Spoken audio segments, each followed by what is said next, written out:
Boa noite a todos. Vamos de improviso no celular, então.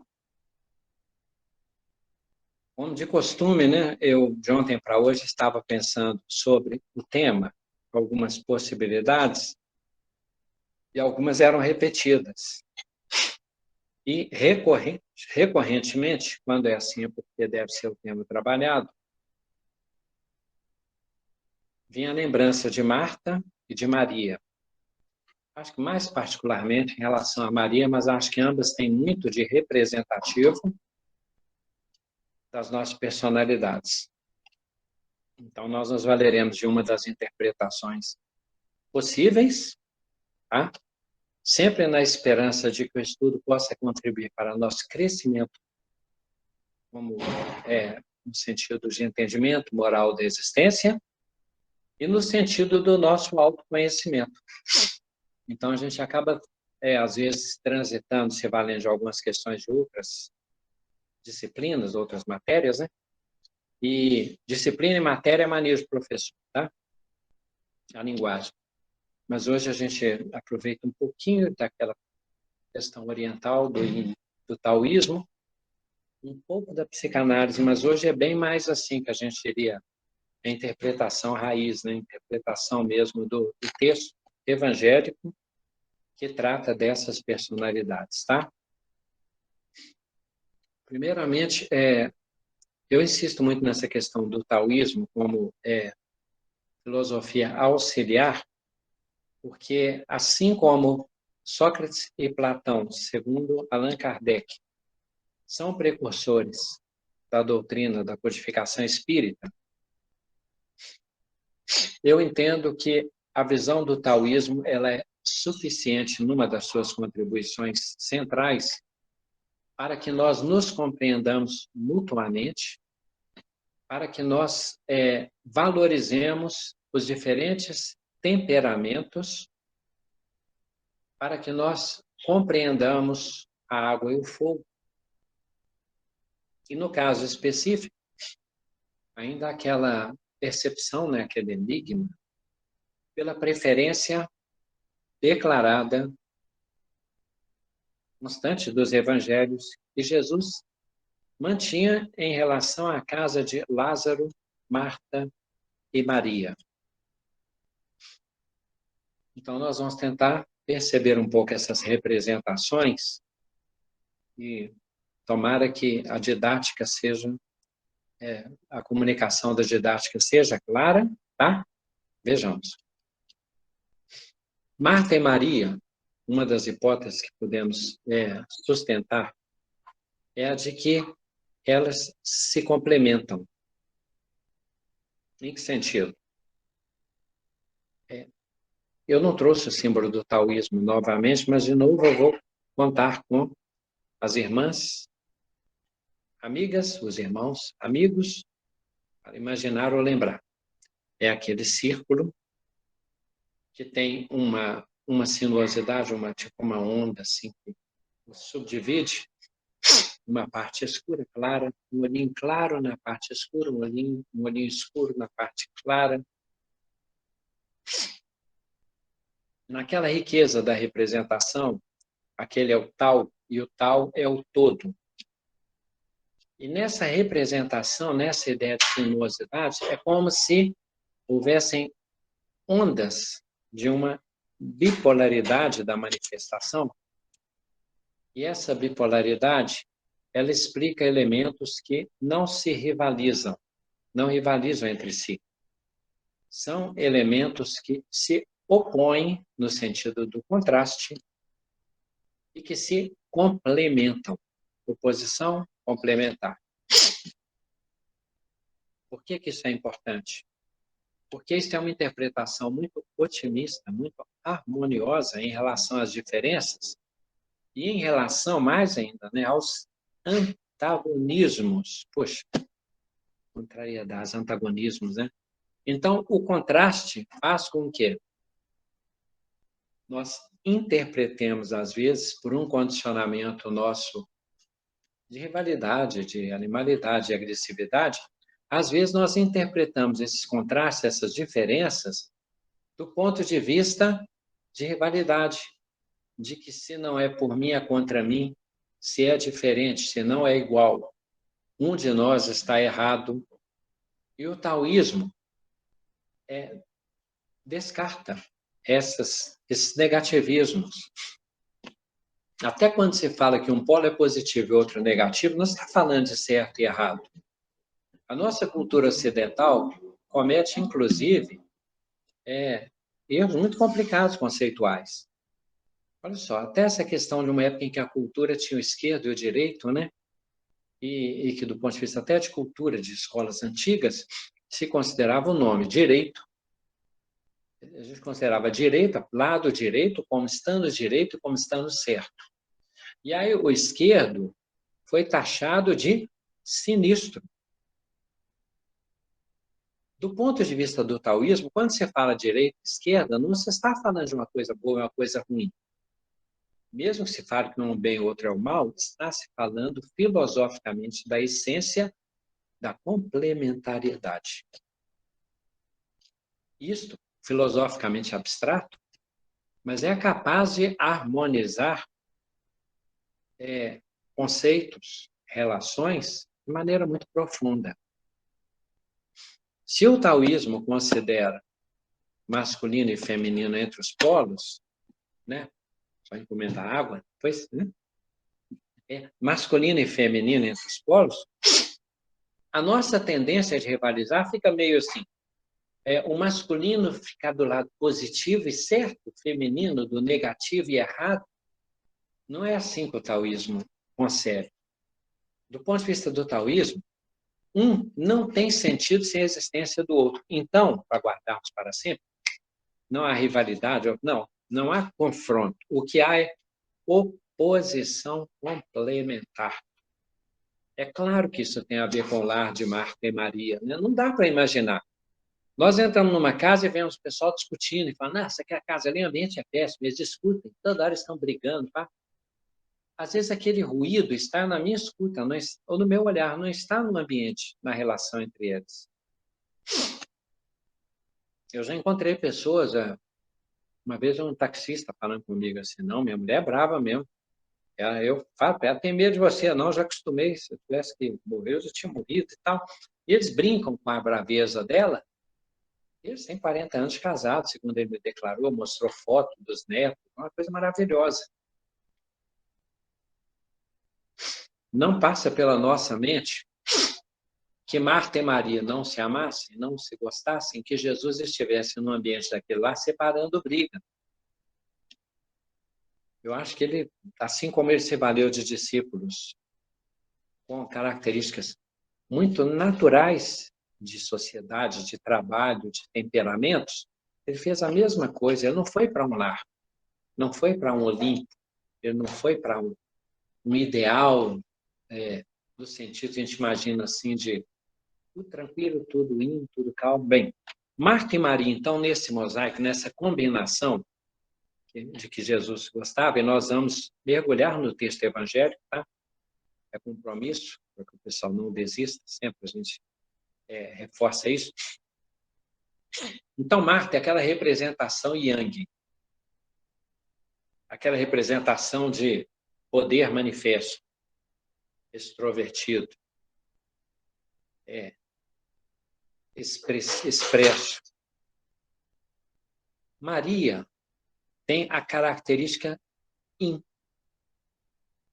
de um poder interior, interiormente manifesto. Então, Yang, Marta, se preocupa com as questões exteriores. Mas como Jesus aprovava o lar, nós não estamos falando que ela fosse nem superficial, nem inferior, nem descartável. E nem Jesus está dizendo assim, Marta, você tem que aprender com Maria. Não é claramente isso que Jesus diz, embora ele tenha uma declaração importantíssima para a centralidade do nosso estudo. Marta, o exterior. Maria, o interior. Marta, o vigor. Maria, a ternura. Marta é o trabalho de mudança. E Maria é a permanência. Marta, por Jesus, ela tem um respeito, mas não é um respeito. E acho que nisso Jesus gostava muito de Marta. Não é um respeito nem envernizado, nem mentiroso, não é hipócrita, não é falso, não é politiqueiro. Ela é muito franca na relação com Jesus. E ela o respeita da maneira dela. Maria, por Jesus, ela tem veneração. Voltaremos nisso. Quando nós remontamos ao texto evangélico e vamos deparar com falas de Maria, de Marta, fica muito claro o temperamento dela, assim, direto, franco, sem meias palavras, conforme você diz, né? Uma é quando aquela situação clássica, aquele episódio mais conhecido de que falaremos, ela lavando vasilhas, Maria se assenta para ouvir Jesus e vamos parar em Marta. Tá? Ela diz assim: Senhor, não te incomoda o fato de que Maria esteja assentada enquanto eu estou aqui, né? Arrumando a casa, com os meus afazeres. A casa também, essa fala é clássica, né? Ah, ela não vai ajudar? Ela pode ajudar aí, tá? Eu não sou obrigada a fazer tudo sozinha. Se ela me ajudar, depois a gente escuta o Senhor. Só faltou dizer para Jesus o seguinte, né? O Senhor, para de falar e deixa Maria vir me ajudar. É uma fala bem assim, contemporânea, ela é bem atualizada, se for pensar. É uma fala muito cotidiana, né? É do nosso dia a dia, isso é comum, né? Nós temos essa coisa de medir, é o lado mais assim de fome, sede de justiça, as coisas têm que ser certas. Né? E Marta chega a ser obsessiva em relação a isso. E é impossível que as coisas sejam perfeitamente divididas e partilhadas.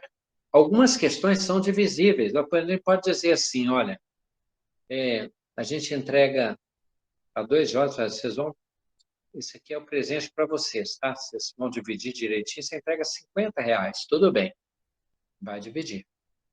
Mas outras questões não são passíveis de serem divididas, né? A gente pode passar tantos frutos, são 7, números ímpares.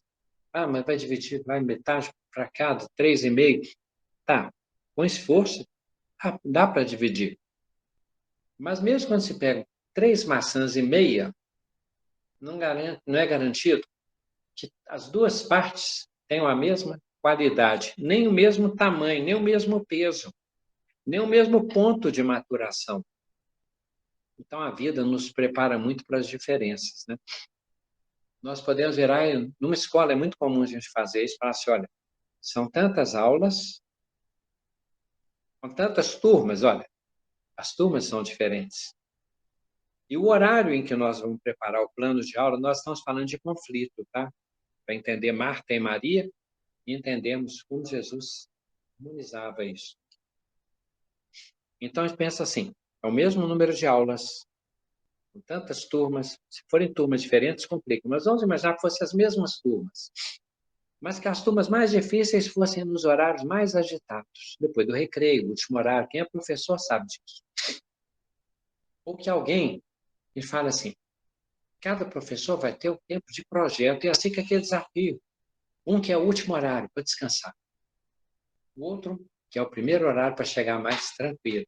E o outro, então, até nesse sentido, a gente fala assim, não, vamos colocar de maneira que cada um tenha. A gente vai esforçando, né? Planejamento é para isso.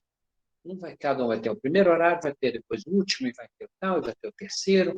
Aí chega um dia de projeto especial, né? Uma turma vai ter um projeto especial. Coisas assim que diferença acontece constantemente. Eu posso ir a uma turma, né? Num dia, no outro dia, mas no dia em que esse outro vai, a turma está com uma composição mais agitada. E no outro dia mais tranquila. E tem mais a influência climática, se a sala tem ventilação, a casa também é assim. Né? As divisões de trabalho são assim. Então, Marta e Maria é representação aquele lá das nossas grandes realidades, das nossas pequenas realidades de convivência, sociais, familiares. Se nós tivéssemos a Marta e Maria, se as duas não divergem, elas se assemelham, elas são como irmãs, nós íamos dizer assim, Jesus é lá para descansar. Descansar no sentido de que o ambiente lá é tão sem perturbação, perturbação no sentido de agitação, mas Marta é agitação em pessoa.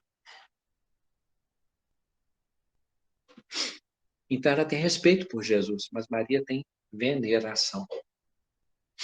Se formos representar também no taoísmo, nós podemos considerar do ponto de vista da codificação, como se Marta representasse a ciência. Porque a ciência é assim. Eu tenho que fazer isso, eu tenho que limpar, eu tenho que cuidar, consertar isso aqui, resolver isso, antecipar aquilo, prestar conta daquela administração, ver se está tudo em ordem, fazer o... Tem tanta parte estrangeirismo, check-up, checklist. Vistoria. A vistoria, ver se está tudo bem, tomar atitude. Então, a pessoa como Marta sempre arruma alguma coisa para fazer. Ele tem compromisso com o dever. Ele tem muita virtude, muita grandeza. E Jesus respeita muito Marta. Maria representa o que, talvez? A religião. E Maria, representando a religiosidade, ela tem a tendência de valorizar os sentidos mais profundos, mais essenciais, mais invisíveis, mais singulares. Lembra que nós citamos ali que Marta é a mudança, né? A ciência é uma constante intervenção no mundo, nas coisas, no modo de fazer, de viver. A ciência é muito assim. A ciência, por natureza, ela é inquietude com a pesquisa. Ela é inquietude com a comparação dos resultados. Ela é inquietude com a necessidade de aplicar o que existe em favor da realidade. E a religião permanece, é interior, é abstração, é essência, é a conformação. Não é conformação no sentido do conformismo, necessariamente. Mas tem, às vezes, a pessoa ela é religiosa e ela é acomodada, ela é alienada. Verdade. O extremo é complicado. Mas o extremo de Marta também, aí Jesus a previne e trata, talvez com a medicina preventiva, Marta. Ele diz assim, fala duas vezes, Marta, Marta. Por que será que ele fala duas vezes? Marta, Marta, tu te perturbas e preocupas com muitas coisas. Talvez ele fale duas vezes, porque uma vez, talvez não alcançasse o ser profundo de Marta, não. Talvez ele fosse descobrindo a Marta interior. Marta, Marta. Quando ele fala, em verdade, eu vos digo, Jesus repetia quando ele estava falando com o sentido mais profundo do nosso ser.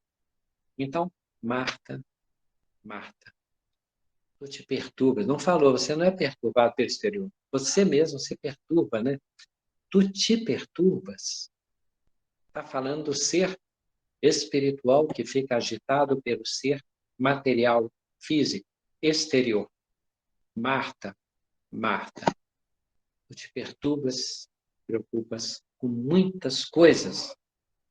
No entanto, só uma delas é necessária. Olha só o que Jesus está dizendo para a ciência, né? Não é mais ou menos falando com uma carta de Paulo, que as ciências passarão e permanecerá o amor. Então, Jesus não está antecipando aquele ditado da carta de Paulo, quando ele diz, tu te perturbas e te preocupas com muitas coisas, mas, no entanto, só uma delas é necessária, é a religiosa, é a permanente, é a essencial, é a invisível. Maria escolheu a melhor parte. Não está dizendo que a parte de Marta não é boa. Ele não falou, escolheu a parte certa. Escolheu... ele diz, Maria escolheu a melhor parte. A melhor parte não é a de Marta, mas ela é necessária. A ciência é um dos fundamentos, ela é importantíssima. E deve ser muito considerada e, na melhor das hipóteses, nós estamos sendo injustos e ingratos quando nós desconsideramos a ciência. Porque quando nós precisamos e nos valemos de tudo que seja conhecimento, nós acendemos a lâmpada, é ciência, nós assistimos a TV, é ciência, nós fazemos a live, é ciência, nós escrevemos aquelas... Nós temos um código de comunicação estabelecido. Isso é um procedimento científico. Nós nos submetemos a um analgésico, uma anestesia. É ciência. Nós fazemos uma correção do material com meios, com especialista, é ciência. Ou seja, vestimento. Nós temos que ser muito gratos, muito reconhecidos com a ciência. Então, Marta é crucial. Mas Jesus, como Messias, ele está dizendo assim, eu vim para que todos tenham vida e vida em abundância. Eu vos dou a minha paz. Não vou-la dou como o mundo a dá. Ele está falando de um caminho diferente. Quando Jesus diz assim, se você soubesse quem está te pedindo um pouco de água, você daria. E se você pedisse água, né? Eu lhe daria uma água, descedentaria você para sempre. E a moça lá naquela vida tão assim, submissa, né? Tão coisificada, tão explorada. Então, aquela moça que para ela, puxa, busca água, aquele hábito, aquele ritual, né? Todos os dias. E Jesus disse, eu lhe dou uma água que vai descedentar para sempre. Olha que comparação, o nome é metáfora poderosa. Jesus diz, eu vim para que todos tenham vida e vida em abundância. A minha paz eu vos dou, não vou la dou como a dar. E darei uma água que descedentará para sempre. Jesus está falando da permanência do divino, do definitivo, da emancipação, da transcendência. E do ponto de vista transcendental, agora nós chegamos em Maria. Maria, se Marta é o respeito, dissemos, Maria é veneração. Usemos outras palavras para Maria, tá? Então, quando Jesus diz assim, Maria escolheu a melhor parte que não lhe será tirada, Jesus está dizendo que Maria, na sua simplicidade, na sua singeleza, na sua pureza, ela se vinculou, se conectou com o que é inextinguível, porque é divino, porque é lei divina. Ela se vinculou naturalmente com os conteúdos da existência que, conforme Jesus diz, nenhum ladrão roubaria, nenhuma traça seria capaz de corroer. Então, Marta, Jesus fala, Maria, descanse, sente um pouco. Quando ela diz assim, poxa, a pessoa está ajudando os pobres, e Jesus fala uma coisa estranha, fala assim, os pobres vocês sempre os terão convosco. Vós sempre os tereis convosco. Como assim? Então ele está dizendo que nunca esse mundo vai melhorar, esse extremismo de desigualdade, que é ruim tanto para quem tem carência, quanto para quem se intoxica pelo excesso. Bem, sempre os tereis convosco. Vamos pensar numa hipótese. Jesus diz assim, vamos chegar no Evangelho, tá, gente? Mas Jesus diz assim, no texto evangélico de Marta, Maria e Lázaro, com um desfecho interessante, proposta sempre. Então, quando Jesus diz, os pobres sempre estarei convosco, vamos combinar isso com outra fala dele. O Pai trabalha até hoje e eu trabalho também. Deus cria o tempo todo. Então, sempre espíritos são criados. E sempre simples e ignorantes. Sempre os espíritos estão na retaguarda. Eles são os pobres, por enquanto, mas serão ricos de virtude, de consciência, de potências, né?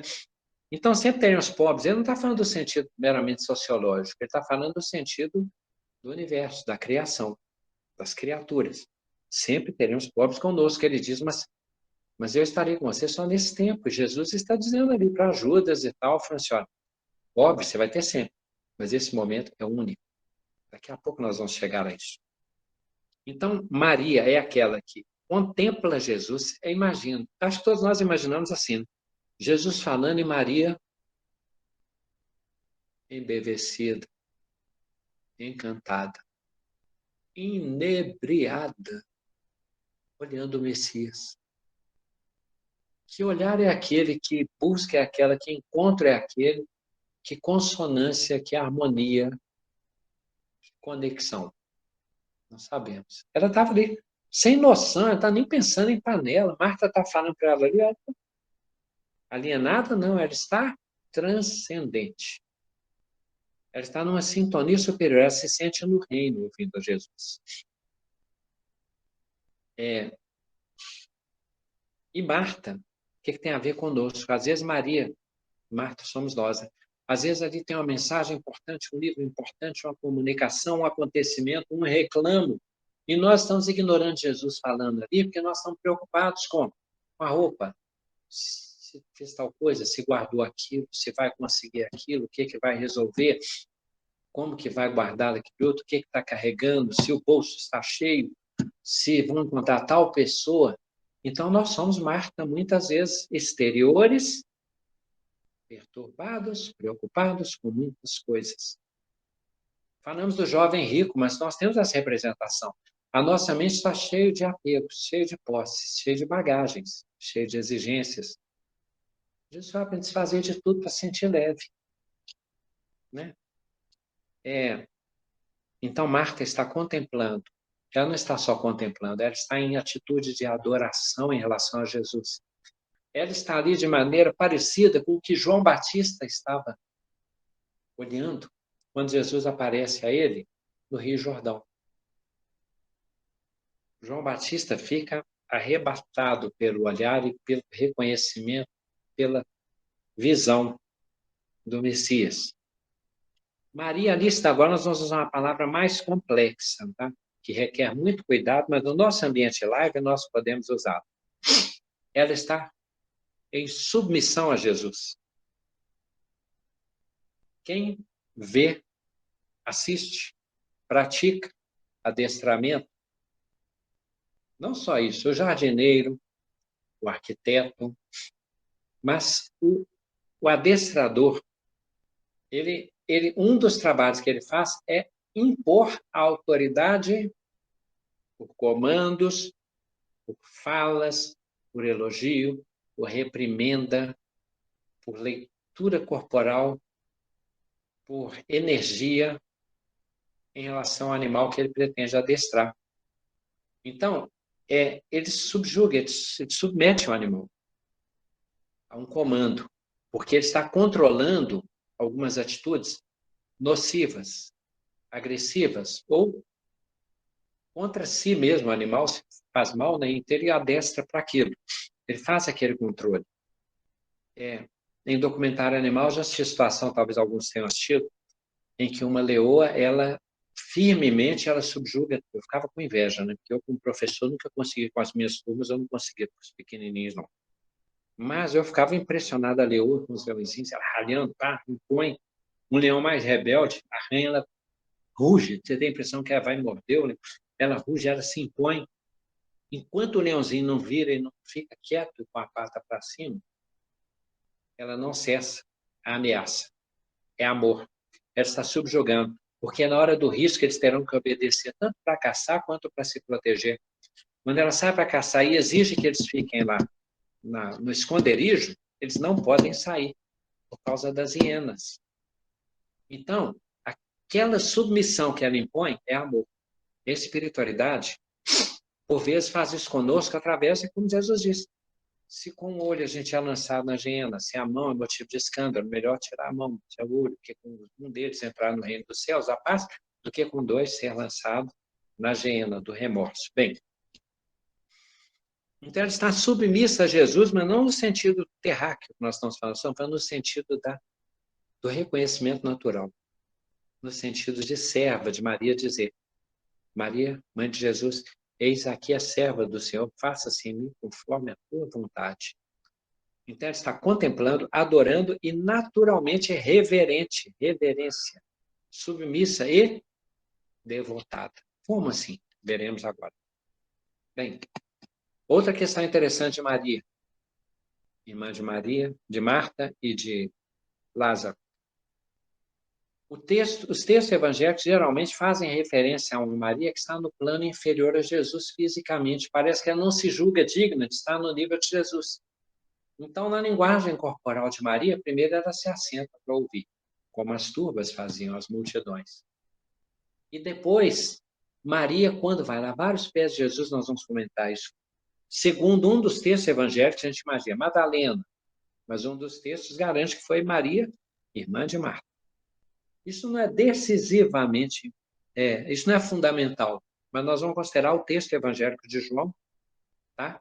Que esteve com Jesus, para essa hipótese. Então, quando ela lava os pés de Jesus também, ela está lavando, olhando para baixo. Quando Jesus está pregando, ela está olhando para Jesus num plano superior. E quando ela vai lavar os pés de Jesus, ela está reclinada, ela está em atitude de adoração, ela está em reverência, ela está em devoção. Então, quem adora, reconhece um ser superior, mais potente, contempla, adora, se submete, reverencia e devotamente se devota a isso. Só que como nós não temos a percepção pelos sentidos físicos de Deus, nós imaginamos Deus, imaginamos o que agradará a Ele e procuramos, imagem e semelhança do Criador, nosso destino, fazer aquilo que devemos fazer ao nosso próximo, num preito, numa consideração a Deus. Então, amar a Deus acima de todas as coisas e o próximo como a nós mesmos é uma maneira de o segundo mandamento nos vincular ao primeiro. Por isso, Jesus fala que eles praticamente se equivalem, que são a mesma coisa. Se eu não amo o próximo, a quem amo, como amarei a Deus, a quem. Não, se não amo o próximo a que vejo, como eu amarei a Deus que eu não vejo? Então, a maneira, às vezes, de eu amar, adorar, me submeter e devotar essa minha fé a Deus é através da sua criatura, é através do próximo, é através da caridade, da dedicação. E nisso é que muitas vezes as mães e pais sentem tanto amor e é tão divino que eles se devotam, mas com adoração aos seus filhos. Porque é uma maneira de considerar um presente de Deus, a manifestação divina. Jesus na manjedoura, os reis magos, eles reconhecem, contemplam, adoram, reverenciam e se devotam e presenteiam o menino Jesus. Então, o que Maria representa é esse aspecto que Jesus fala que às vezes a pedra rejeitada tornou-se a pedra angular, que é a religião. Que hoje, assim, tão intoxicados de filosofia, nós nos assemelhamos às vezes ao que aconteceu com Paulo quando foi pregar na Grécia. Ele achou que aquilo seria otimamente acolhido e muito esperado, porque tinham tantos deuses e buscavam o Deus verdadeiro, e ele foi anunciar o Messias, o Deus único e verdadeiro. E não teve escuta, porque diz que estavam tão intoxicados de tantos deuses, de tanto teísmo, politeísmo, de tanta mistura de textos, de tanta interpretação, de tanta questiúncula filosófica, que eles só viram como um objeto de curiosidade, uma coisa circense. Bem, quando nós falamos da devoção que se reclina, nós estamos falando de Maria, estamos falando de Santa Teresa de Ávila, de Santa Teresinha do Menino Jesus, estamos falando de João Batista, estamos falando de Francisco de Assis. Senhor, o que queres que eu faça? Ele diz, eu sou um servo do Senhor. Nós estamos falando de Saulo, quando é lançado da montaria, cai em terra cega. Quem és tu, a fim de que eu te possa servir? Porque ele ficou extasiado, nem diria deslumbrado com aquela claridade que ele nem via, porque estava cego, estava inundado de uma luz que era exterior a ele. E que ele teve um momento de êxtase de adoração, foi o que alguns músicos clássicos fizeram. Foi tanta manifestação, foi tanta harmonia, foi tanto poder musical, de inspiração, de comunicação celestial, que eles entraram em êxtase e adoração. Foi o que aconteceu com João Evangelista. O que Maria, irmã de Marta e de Lázaro, fez? Reclinando-se no Jesus, absorvida, foi o gesto de João Evangelista, quando naquele momento da ceia, ele diz, ó, eu amo tanto, tão ardentemente ao Messias, Pedro do modo dele, mas eu tenho um amor tão ardente por esse Messias, ele vai se entregar, vai ser morto. O que João Evangelista fez foi deitar a cabeça no peito de Jesus Isso é profundo, porque na narrativa, quando se fala, poxa, Pedro, filho do trovão, Yang por natureza, espírito do fogo, filho do trovão, né? A mãe fala, deixa meus filhos se assentam uma à tua direita, outra à tua esquerda.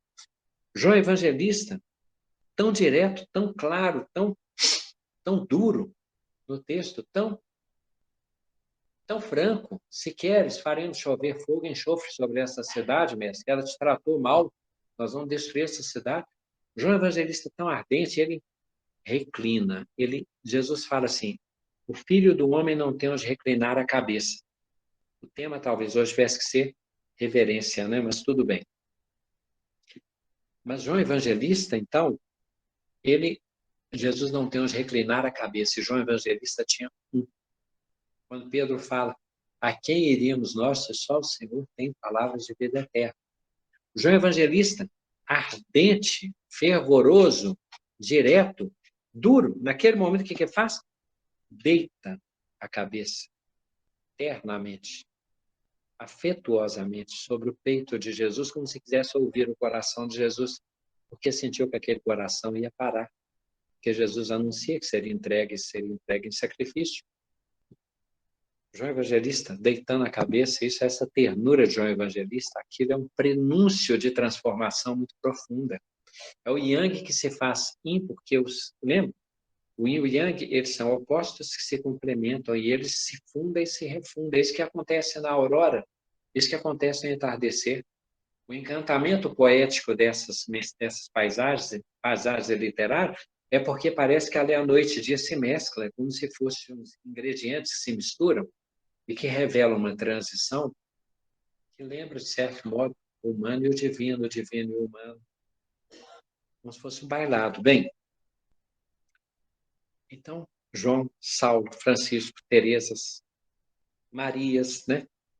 O texto que nos importa bastante, que tem de muito literal no caso, é de João, capítulo 12, versículos 1 a 11. Eu não lerei, não é a característica minha ficar lendo. Já fiz isso uma vez, eu acho. Eu vou contando e depois o pessoal lê. São 11 versículos, 1 a 11. Não, são 11. João, capítulo 12, versículo 1 a 11. Primeira narrativa cita o seguinte. Faltavam 7 dias para a Páscoa.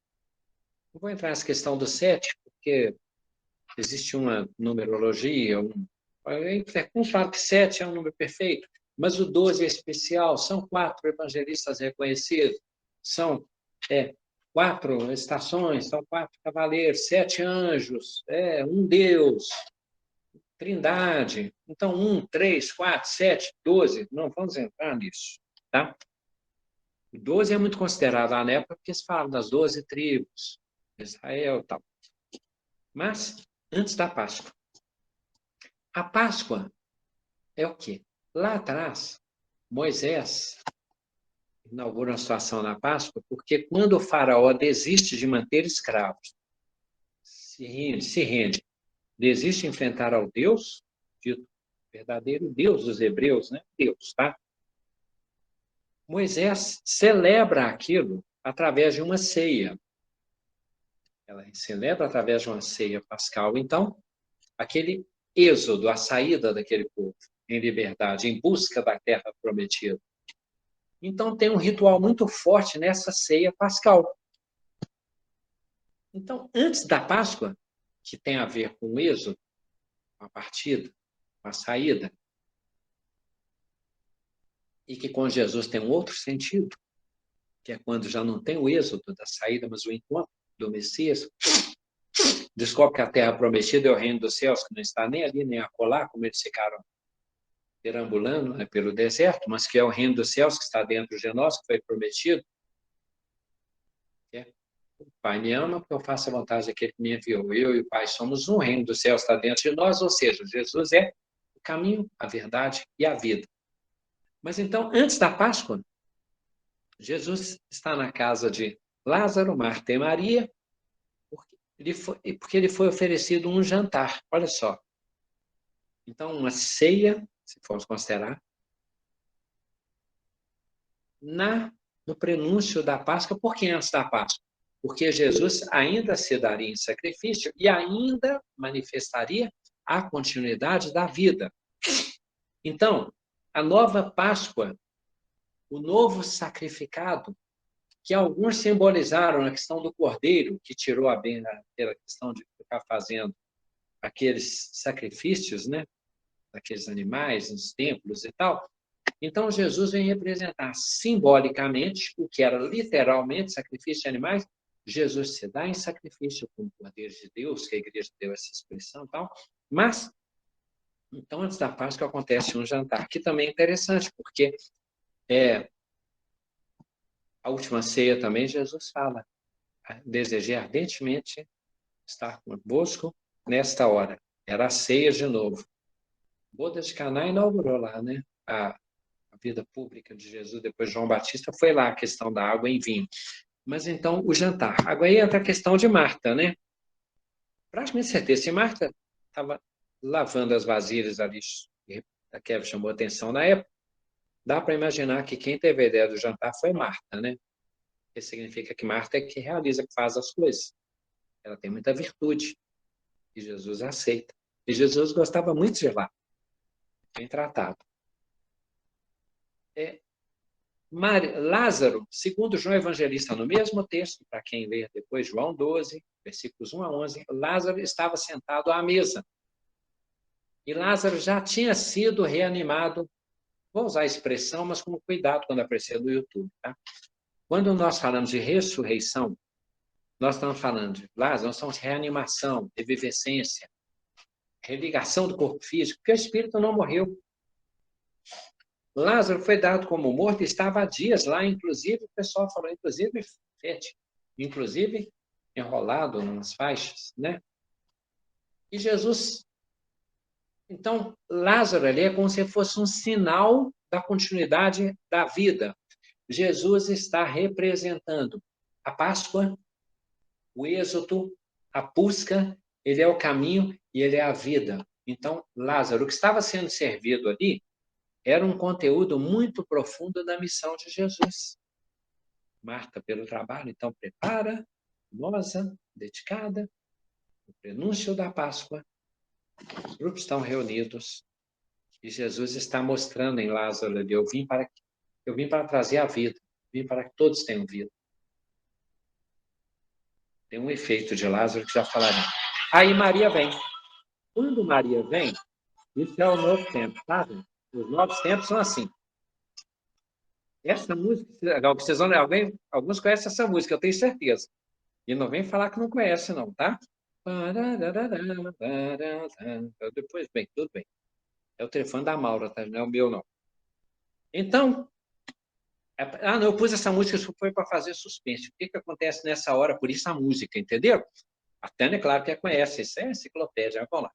Então, eu pus essa música, não é telefone, não. Coloquei para suspense do que acontece agora na nossa contação de história mesmo. Marta ofereceu um jantar. Lázaro está sentado. Falta quem na trilogia? Maria, irmã de Lázaro. Maria chega e põe-se a lavar os pés de Jesus e a perfumar os pés de Jesus com um alabastro.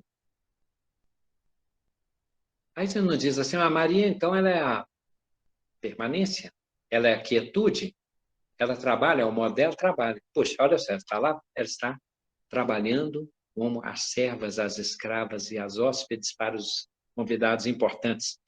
Ela se reclina em pleno jantar, em pleno ambiente de reunião coletiva e declara o seu amor à divindade de Jesus, lavando-lhe os pés e perfumando com alabastro.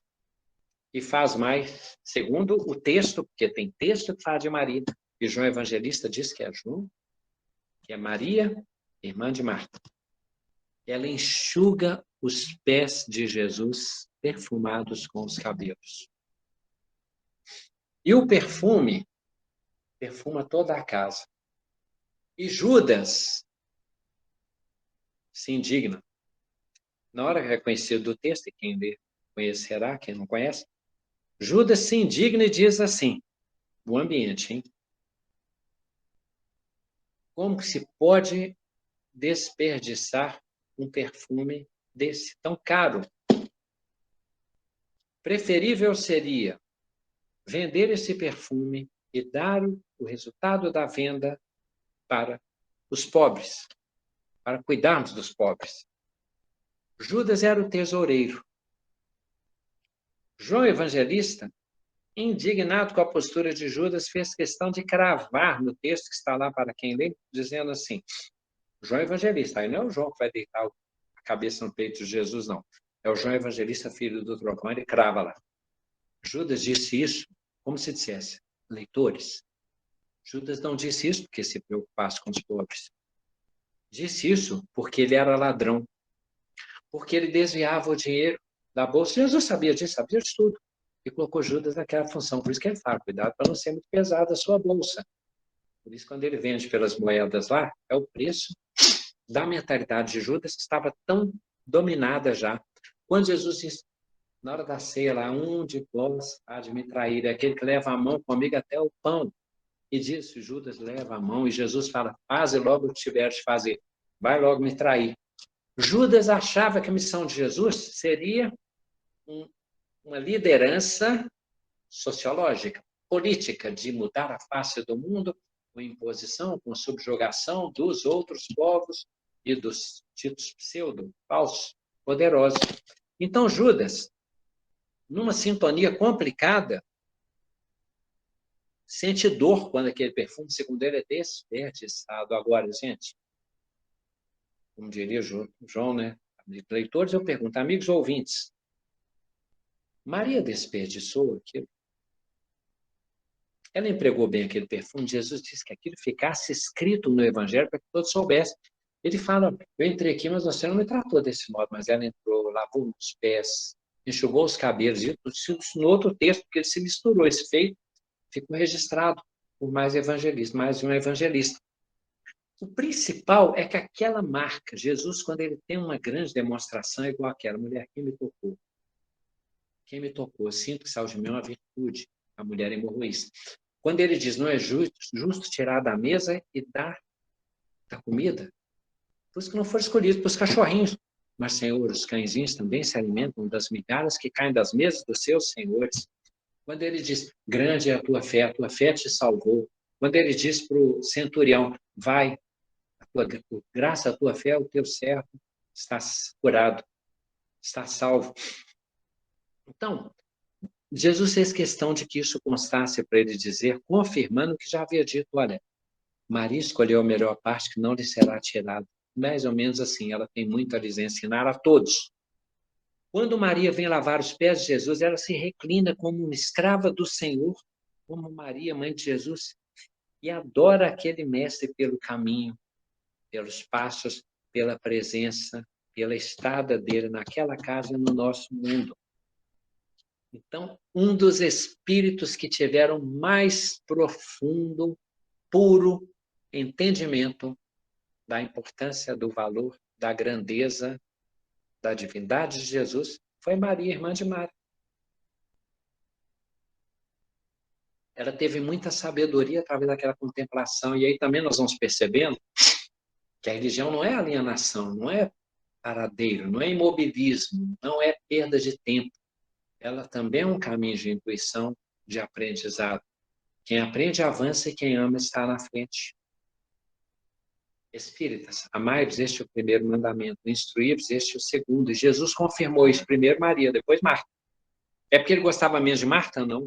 É porque ele ficava incomodado, porque Marta também fala com Jesus uma vez, quando Lázaro estava fisicamente, aparentemente morto, ela ralha com Jesus no desespero, Senhor, se você estivesse aqui, meu irmão, seu amigo, não teria morrido. É mais ou menos assim, onde você estava batendo perna numa hora dessa, Lázaro, o senhor fala que é amigo dele, Jesus até chorou quando soube que Lázaro estava morto. Ela diz mais ou menos assim, culpa sua. Jesus amava a Marta, adorava essa casa.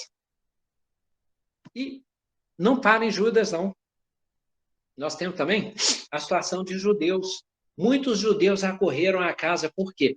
Porque eles souberam que Lázaro estava à mesa. E mais do que isso, por quê? Porque eles queriam ver Lázaro. Poxa, ele estava morto e viveu. É meio assim, como será que ele está? Será que ele está decomposto? Será que ele está bem? Será que ele está conversando? Será que ele está entendendo? será que ele é um morto-vivo? Será que ele vai comer igual aos outros? Vai pegar o alimento com as mãos? Tipo Tomé, né? Se eu não tocasse as chagas, eu não acreditarei. Então, alguns judeus foram por curiosidade, outros por reconhecimento, e outros não foram. Aí nós temos outros personagens. Tudo nesse trechinho de 11 versículos, tá? Os chefes do Sinédrio, esses, então, sabendo que alguns judeus romperam com o grupo judaico mais ortodoxo e que se converteram a Jesus por causa do feito em relação a Lázaro, letra A, múltipla escolha, tá? A e B. Letra A, eles foram adorar aquele Messias, assim como os pastores, os que seguiram depois os reis magos. Letra B, eles fizeram igual a Herodes. Eles foram adorar o Messias, então vão matar o menino. O que os chefes, alguns chefes das sinagogas, do Sinédrio, fizeram? Disseram assim, segundo o texto de João Evangelista, por causa de Estevão que estão se convertendo, então vamos matá-lo também. Nós estamos falando dos que armaram, urdiram a condenação de Jesus.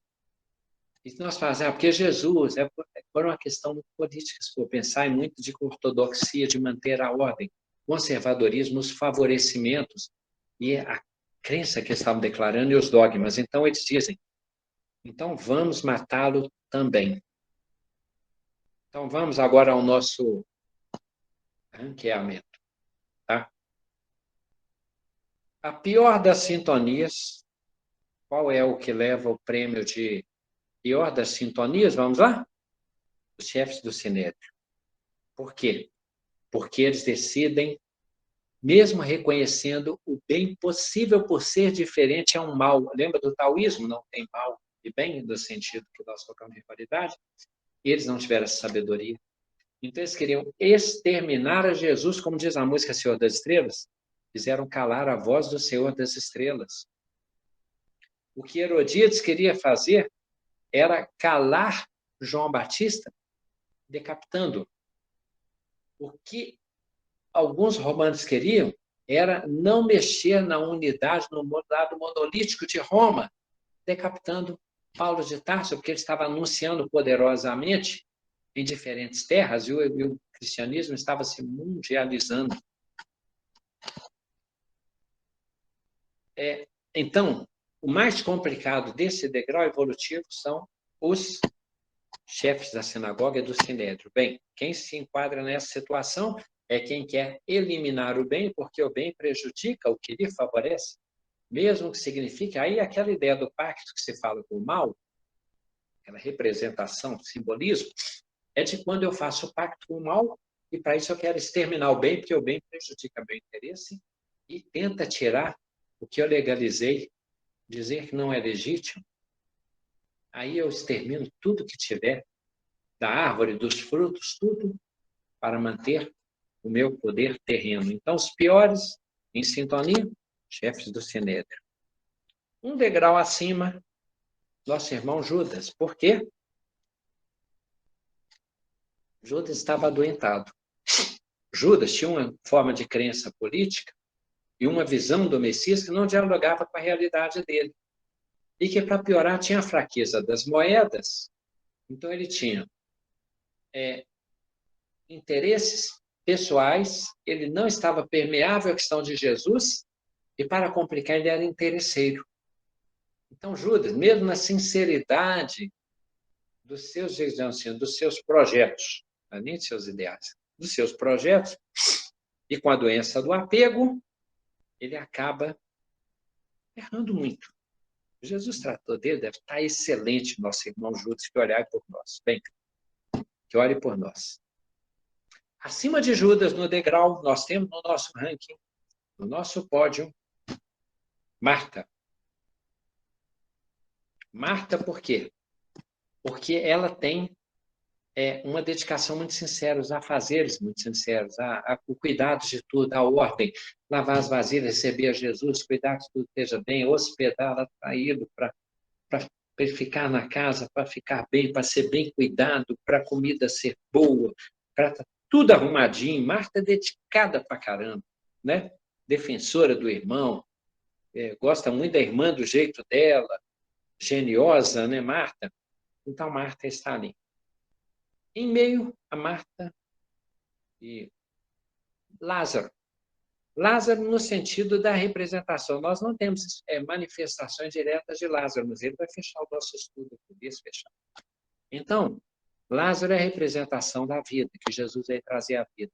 Lázaro, um amigo de Jesus que conhecemos pouco, mas que pelas referências, gente, pela carta de apresentação dele, eu vou falar bem dele. Então, olha, ele está numa sintonia diferente um pouco de Marta, tá?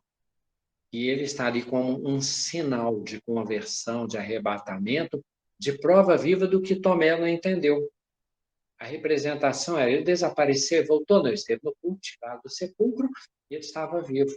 Tomé poderia ter, pela questão de Lázaro, acreditado na questão de Jesus, mas é do modo muito metódico de Tomé. Depois de Lázaro, aí vem os judeus convertidos. Por quê? Porque eles olharam para Lázaro, tem dois grupos, né? Os curiosos, que ficaram ali naquela faixa ali de um pouco melhor do que Judas, curiosidade, mas na mesma faixa, porque Judas era interesseiro pela moeda, e eles eram curiosidade, frívolos, né? Alguns. Mas outros se converteram. E pelo convertimento, pela conversão, desculpa, convertimento, socorro. Pela conversão, né?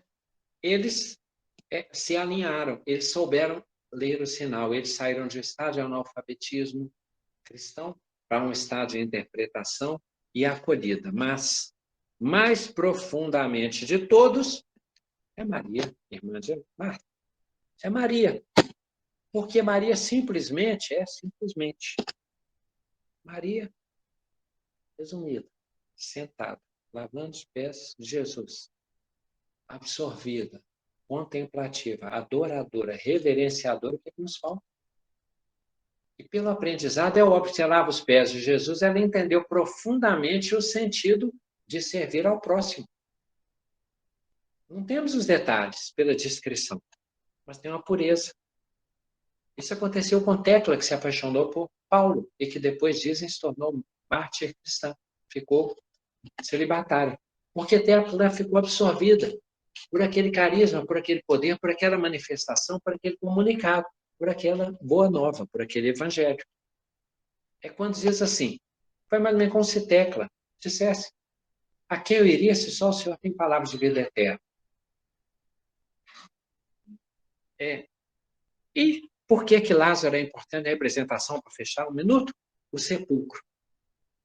Quando se abre o sepulcro na história de Marta e Maria, Lázaro, do que nós falamos aqui da importância de Maria, do valor da devoção, da admiração, da contemplação, da submissão, do sentido divino, nós temos Lázaro. Lázaro está lá dentro do sepulcro, como nós na caverna de Platão, com as sombras, com a escuridão, com o dia a dia, cheio de faixas, mumificados, né?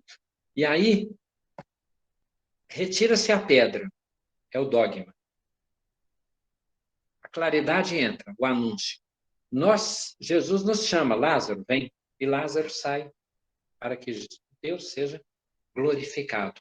Lázaro vem para o mundo da luz, ele está cheio de faixa.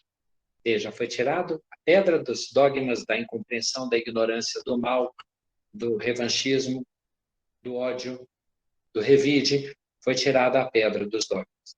Aí nós vamos para o mundo da luz. Quando chega o mundo da luz, tirar as faixas. Depois, qual é o desafio? Estevão. Aliás, Lázaro assentado à mesa na ressurreição do Cristo que vai se oferecer e que vai comunicar a continuidade da vida. Nesse momento, nós somos lá. Vamos remover a pedra, tirar as faixas, abrir os olhos para a luz, reconhecer a continuidade da vida.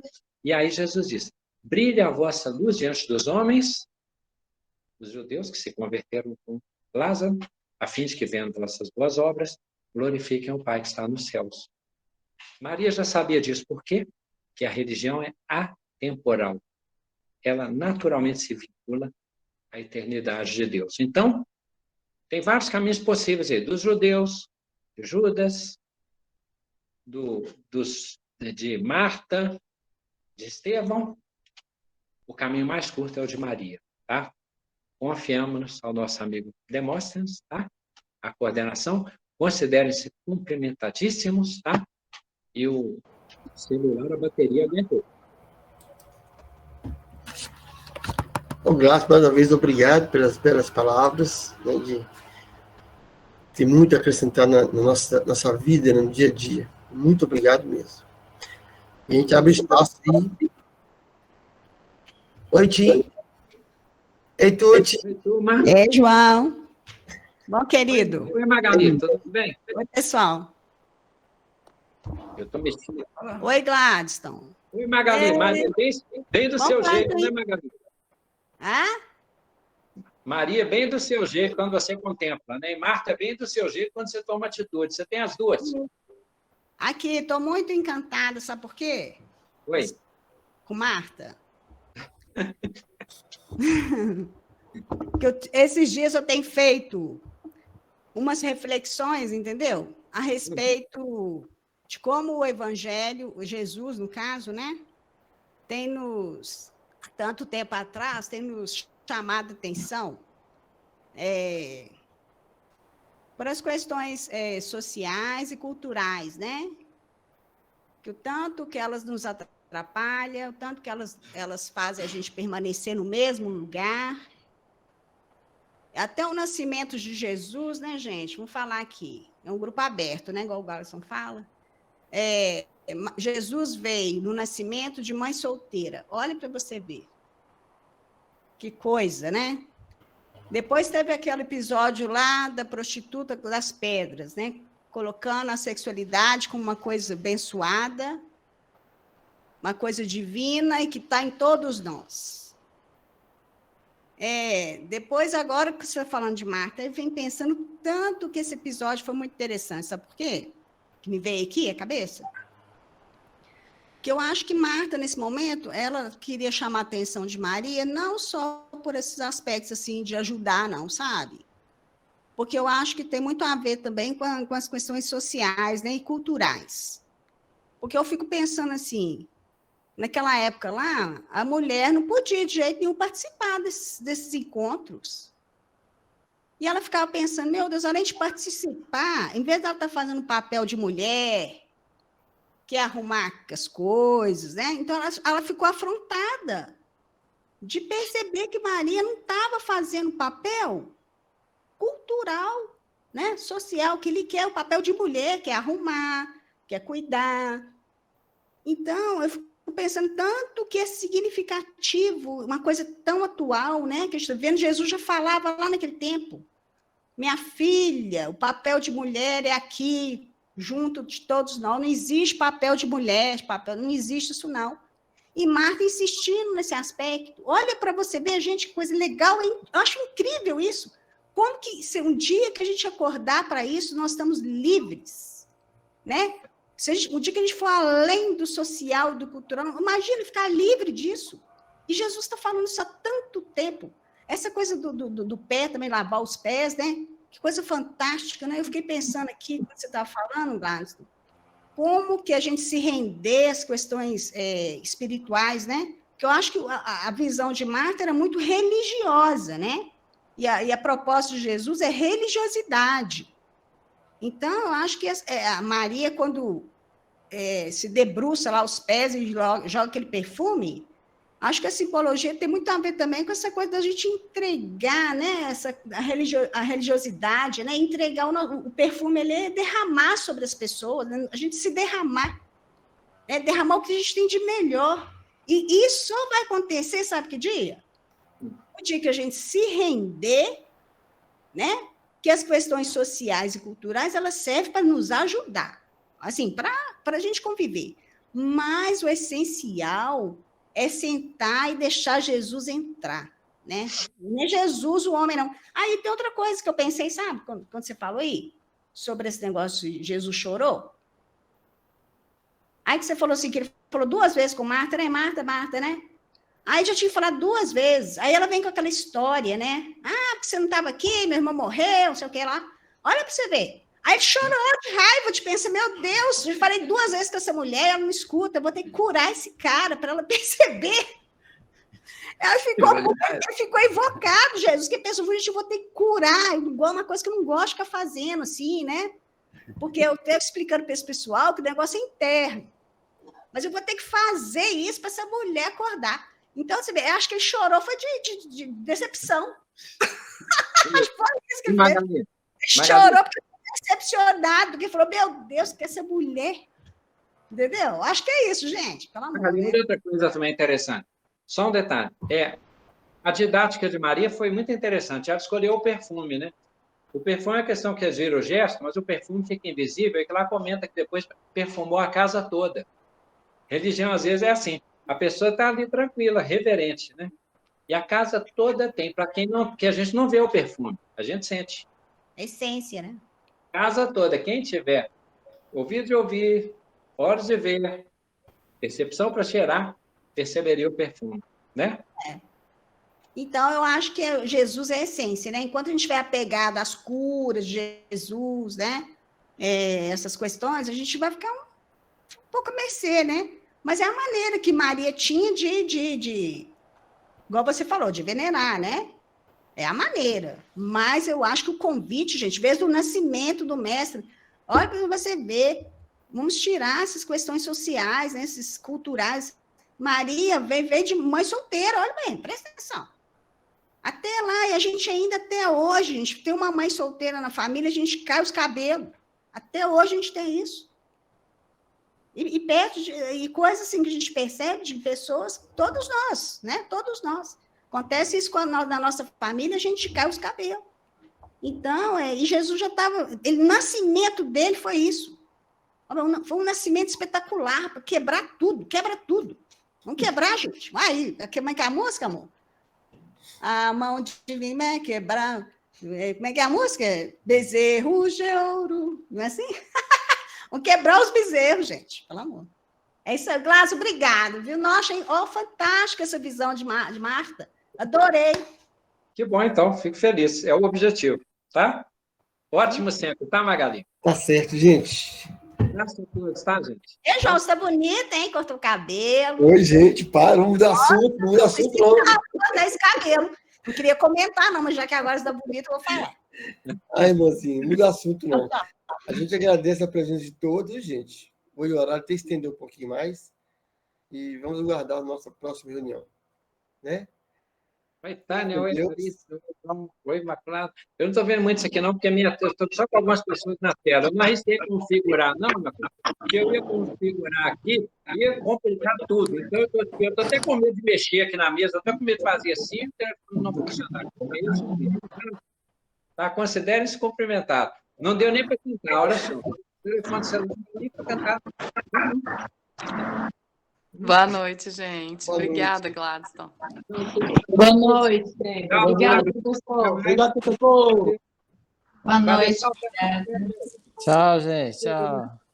Tchau, turma. Tchau, Júlio. Tchau, Tatiana. Falou. Tchau. Valeu, Júlio. Até mais, amigos. Valeu, Vanessa. Eu Valeu, cumpri, Felipe. viu, Gladstone? Eu cumpri o combinado.